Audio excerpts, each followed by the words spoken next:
winning record. Clark from way downtown and knocks it down. Caitlin Clark. That shot was truly incredible, and if you notice, there were 14 seconds left on the clock.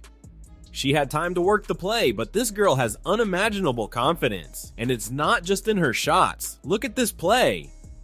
She grabs the ball, attacks the paint, makes a behind-the-back pass, gets the ball back, and makes an even tougher pass to her teammate for an open shot. This clearly shows that Clark keeps shining on the court, but the team is still facing serious problems. In the last game against the Seattle Storm, our rookie star scored 15 points, grabbed 6 rebounds, and dished out 7 assists. But the Fever lost, and the issues go beyond the scoreboard. Coach Christie Sides is under fire from critics. After releasing Celeste Taylor, a promising defensive player, the fans are furious. And it doesn't stop there. The lack of a clear plan for the team is worrying everyone. Sides might be on borrowed time as the head coach, and changes could be on the horizon in Indiana. The situation is heating up, and it looks like the Fever's future could take a new direction soon. But let's focus on Clark, who showed once again why she's the sensation of the league. She's consistently scoring over 15 points and adding assists to her tally. What impressed me most in this game was her three-point shooting efficiency. Clark hit 3 of 7 attempts. This shows she's not intimidated by the transition to the WNBA and maintains that magical long-distance touch we love. But it's not just about numbers. Clark is making a difference on the court in other ways. She has a special connection with Aaliyah Boston, already delivering 37 assists to her this season. That's over 6 times the number of assists to the second player in this stat. The chemistry between them is incredible and is becoming a powerful weapon for the Fever. Of course, there's still room for improvement. Coach Christie Sides mentioned she wants to see Clark being more assertive at times, and honestly, I agree. With her talent, she sometimes needs to take control and create more of her own plays.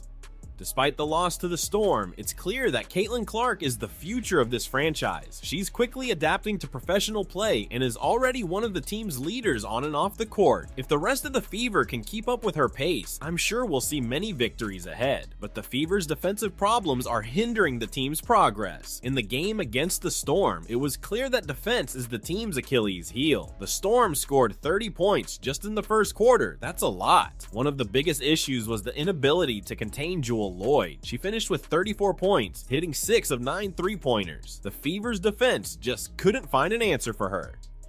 Another concerning point was the turnovers. The Fever committed 20 turnovers, leading to many points for the Storm. It's basically handing the ball to the opponent. Even Caitlin Clark had some of these errors, showing that it's a team-wide problem. It's frustrating to see these issues persist, especially when we have a player of Caitlin Clark's caliber on offense. The defense needs to improve urgently if we want to see the Fever and Clark succeed this season. It seems like Sides made the wrong decision in releasing Celeste Taylor. That's right, the Fever cut the 15th overall pick of the 2024 draft, and the timing couldn't be worse. Taylor was the current Big Ten Defensive Player of the Year. She had the potential to help precisely where the Fever needs it most: defense. Coach Christie Sides even said she was focused on improving the team's defense after the loss to the Chicago Sky. So why release a defensive specialist? What's most frustrating is that Taylor barely had a chance to show her worth. She played just 5 games, averaging 3.2 minutes per game. How can anyone prove their value with so little time on the court? Sides called it a business decision, but the fans aren't buying that explanation. Social media is buzzing with criticism of the decision. Many believe the Fever cut the wrong player and that this will cost the franchise dearly. This move raises questions about the team's direction. While we have Caitlin Clark shining on offense, it seems like we're taking steps back on defense. It's hard not to think about how Taylor could have helped Clark and the rest of the team achieve a better balance between offense and defense. Taylor's release is another complicated chapter in this Fever season. It feels like the team might be wasting opportunities to improve, especially when they have a star like Clark to build around. And it's not just that. Many are criticizing the strategic planning. It seems like Sides doesn't have a clear plan to integrate new players or those returning from injury. This was evident with Celeste Taylor's situation and also with the lack of a clear strategy for using Damiris Dantas, who just rejoined the team. The fans are frustrated, and it's understandable. Many are calling for Sides' dismissal on social media. It's harsh, but it shows the level of dissatisfaction. Another critical point is the lack of adjustments during games. In the last game Against the Chicago Sky, the Fever had serious defensive problems in the fourth quarter, committing many fouls and allowing three-point shots. Sides couldn't make the necessary adjustments to contain the opponent's attack. Communication also seems to be an issue. Sides admitted that the team needs to improve communication during games and practices to avoid mistakes at critical moments. But the question is, why is this still a problem at this point in the season? And look, we can't ignore how this affects Caitlin. We have one of the most talented players in the league, but it seems like we're not maximizing her potential. Sides mentioned wanting to see Clark be more assertive at times, but where's the plan to make that happen? It's frustrating to see so much potential being wasted due to questionable decisions and a lack of solid planning. What's next for the Fever? With all these issues, it's inevitable to think about changes.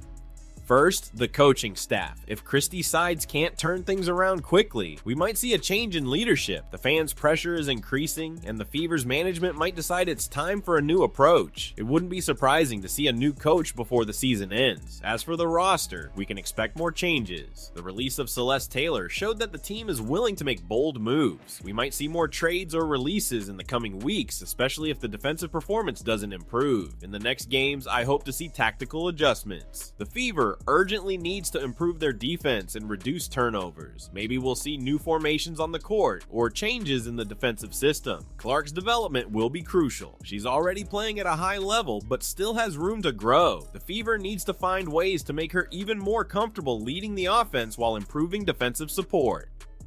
Finally, we can't forget about the impact on the stands. If the team doesn't improve, there could be a drop in attendance. This would be terrible, especially considering the frenzy Caitlin Clark brought to the franchise. The Fever's future is at a crossroads. With Clark, we have a solid foundation to build something special, but the team needs to make the right decisions to avoid wasting the incredible talent they have. It's clear there's a real risk of Christie Sides losing her job. The criticism is growing with each game, and management's patience might be running out. A mid-season coaching change would be complicated, but it could happen if things don't change. And what would that mean for Caitlin Clark? Well, a coaching change could bring a new system of play. Clark would have to adapt quickly, which could affect her performance in the short term. Additionally, if the Fever keeps losing, the pressure on Clark will increase even more. She already carries a lot of expectations, but she might feel forced to carry the team on her own. This wouldn't be good for her development or team spirit. There's also the risk of demotivation. Clark came to the WNBA to compete at the highest level. If the team continues to stay at the bottom of the standings, how will that affect her morale and confidence? Lastly, there's the impact on the franchise's image. The Fever has invested everything in Clark as the team's future. If they can't build a competitive roster around her, it could be seen as a management failure. What do you think? Should the Fever fire Christie Sides? Leave your opinion in the comments. And don't forget to like this video and subscribe to the channel so you don't miss anything. See you next time.